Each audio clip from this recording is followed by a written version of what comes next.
Halo guys, Assalamualaikum warahmatullahi wabarakatuh. Kembali lagi di channel saya Diary Bansos. Sahabat YouTube, bagaimana kabarnya hari ini?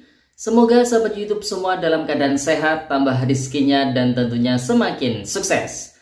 Pada kesempatan kali ini saya akan menginformasikan kepada sahabat YouTube semua tentang akhirnya Kementerian Sosial Republik Indonesia beri bocoran kapan bantuan PKH dan BPNT tahap kedua tahun 2025 mulai dicairkan. Melalui info resmi, PKH dan BPNT direncanakan mulai cair di minggu ke titik-titik. Kira-kira minggu keberapa ya? Tentunya simak terus videonya ya sahabat YouTube untuk mengetahui kira-kira mulai minggu keberapa bantuan PKH dan BPNT ini mulai dicairkan. Dan bakal ada KPM yang sebelumnya dapat ini menjadi tidak dapat. Begitu pula sebaliknya, ada masyarakat yang sebelumnya belum pernah dapat bantuan. Nah, dimungkinkan di pencairan di tahap kedua nanti itu ada yang mendapatkan bantuan. Nah, kira-kira informasi selengkapnya seperti apa? Simak terus videonya. Jangan skip supaya tidak menimbulkan gagal paham dan tentunya salah paham. Bagi yang bergabung dan baru kenal dengan channel Diary Bansos, saya ucapkan selamat datang dan terima kasih banyak. Saya mohon bantuannya kepada sahabat YouTube semua untuk terus mendukung channel Diary Bansos dengan cara like, share, komen, dan tentunya silahkan di subscribe channelnya, aktifkan notifikasi loncengnya supaya sahabat YouTube semua tidak ketinggalan di video-video terbaru dari channel Diary Bansos ini. Dan silahkan di share ke grup-grup media sosial sahabat YouTube semua apabila video kali ini bermanfaat. Oke sahabat YouTube, langsung saja saya akan melanjutkan informasinya. Akhirnya Kementerian Sosial Republik Indonesia beri bocoran terkait dengan kapan bantuan PKH dan BPNT tahap kedua tahun 2025 mulai dicairkan. Tentunya melalui info resminya, melalui website resminya yaitu kemensos.go.id. Kemensos telah menulis sebuah berita yang hotline-nya atau judulnya itu yaitu Kemensos dan BPS mutakhirkan DTSEN untuk penyaluran bansos triwulan kedua, dan ini dipublikasikan pada tanggal 9 Mei tahun 2025. Jadi ini beritanya masih sangat hangat sekali ya sahabat YouTube. Nah, disimak baik-baik ya. Ini mohon maaf sebelumnya saya agak menyamping karena kebetulan saya ini membaca di laptop saya ya sahabat YouTube. Jadi mohon maaf sebelumnya ya. Kementerian Sosial Republik Indonesia bersama Badan Pusat Statistik atau BPS membahas pemutakhiran data Tunggal Sosial Ekonomi Nasional atau DTSEN untuk mendukung kelancaran penyaluran bantuan sosial pada triwulan kedua tahun 2025. Pertama, menyangkut soal pemutakhiran data kaitannya dengan DTSEN. Tentu keperluannya adalah untuk penyaluran triwulan kedua. Penyaluran bansos triwulan kedua tahun 2025, ujar Menteri Sosial Saifullah Yusuf usai bertemu Kepala BPS yaitu Amalia Adininggar Widyasanti di kantor Kemensos Salemba, Jakarta pada hari Jumat tanggal 9 Mei tahun 2025 kemarin. Mensos menekankan bahwa DTSEN bersifat dinamis karena setiap hari bisa saja terjadi perubahan data akibat adanya warga yang wafat, lahir, atau pindah domisili. Karena itu, daftar penerima manfaat bansos pun dapat berubah sewaktu-waktu. Bisa saja ada penerima yang keluar dari daftar karena inclusion error, atau sebaliknya ada yang masuk karena sebelumnya terkena exclusion error jelasnya. Untuk memastikan akurasi dan keterbukaan, Mensos mengajak masyarakat ikut aktif mengawasi dan memperbarui data bansos melalui aplikasi Cek Bansos. Aplikasi ini memungkinkan masyarakat memberikan usulan atau menyanggah data penerima manfaat.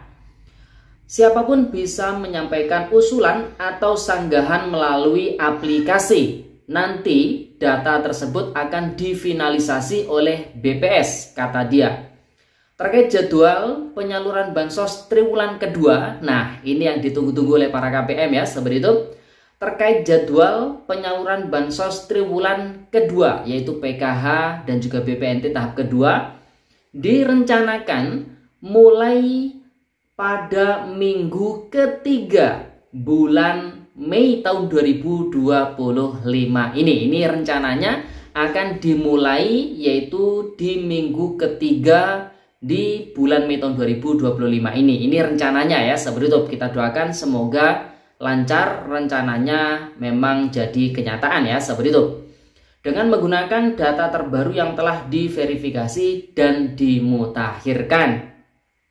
Dalam kesempatan yang sama, Kepala BPS Amalia Adininggar Widyasanti menjelaskan pihaknya bersama Kemensos melakukan pemutakhiran DTSEN dengan berbagai cara.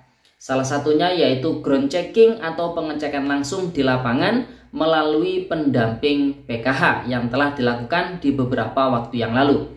Sekitar 12 juta individu yang kami lakukan ground checking di lapangan. Lalu selain itu kami juga melakukan pemutakhiran dengan sumber data administrasi dan juga dengan data survei sosial ekonomi nasional, survei angkatan kerja nasional, maupun data lain yang kami kumpulkan baru-baru ini, ungkap Amalia.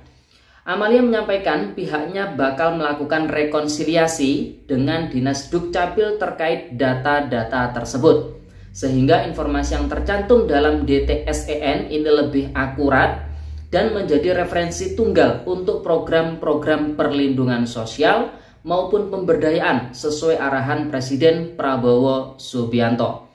Berikutnya, tentunya rencana Pak Mensos adalah akan menggunakan DTSEN untuk penyaluran bansos di triwulan kedua, dan DTSEN ini tentunya yang perlu kita catat bersama-sama karena data tunggal sosial ekonomi nasional ini adalah terkait dengan data manusia, sehingga pasti akan dinamikanya tiap hari akan berubah, kata Amalia.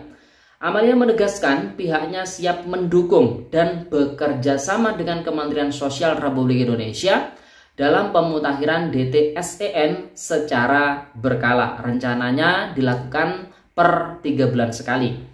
Tentunya BPS akan selalu mendukung dan siap terus mendukung dari pusat, provinsi, kabupaten, kota untuk kita berkolaborasi selalu, kata dia. Nah, tentunya ini adalah info dari sumber resmi Kementerian Sosial Republik Indonesia.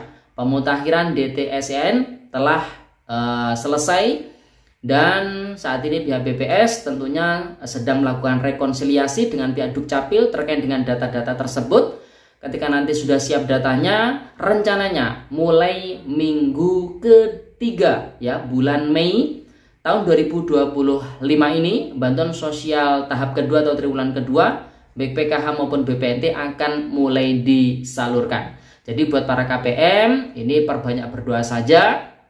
Semoga masih ditetapkan masuk ke desil 1, desil 2, ataupun desil 3 ataupun desil 4 yang memang masih bisa menjadi penerima bantuan sosial PKH maupun BPNT di tahap kedua tahun 2025 ini. Tapi bagi para KPM PKH ataupun BPNT yang terindikasi ataupun yang sudah terekod masuk ke desil di atas desil 5, desil 6 hingga desil 10, dan lebih parahnya masuk di desil 10 tapi sebelumnya masih mendapatkan bantuan sosial, nah ini kemungkinan besar di tahap kedua ini tidak lagi mendapatkannya. Nah, jadi bisa dipahami ya sahabat YouTube, itu yang disebut sebagai inclusion error. Nah, kemudian bagi masyarakat yang sebelumnya belum pernah mendapatkan bantuan sosial, kemudian ternyata setelah dilakukan verifikasi pemutakhiran data dengan berbagai sumber data oleh pihak BPS, ini ternyata masuk ke dalam desil 1 hingga desil 5 yang memang bisa menjadi penerima bantuan sosial PKH.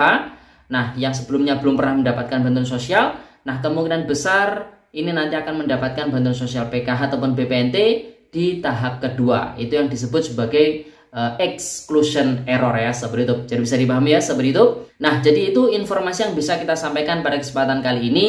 Meskipun saat ini kita cek ya di 6NG untuk progres persiapan penyaluran di tahap kedua itu masih belum muncul ya, seperti itu.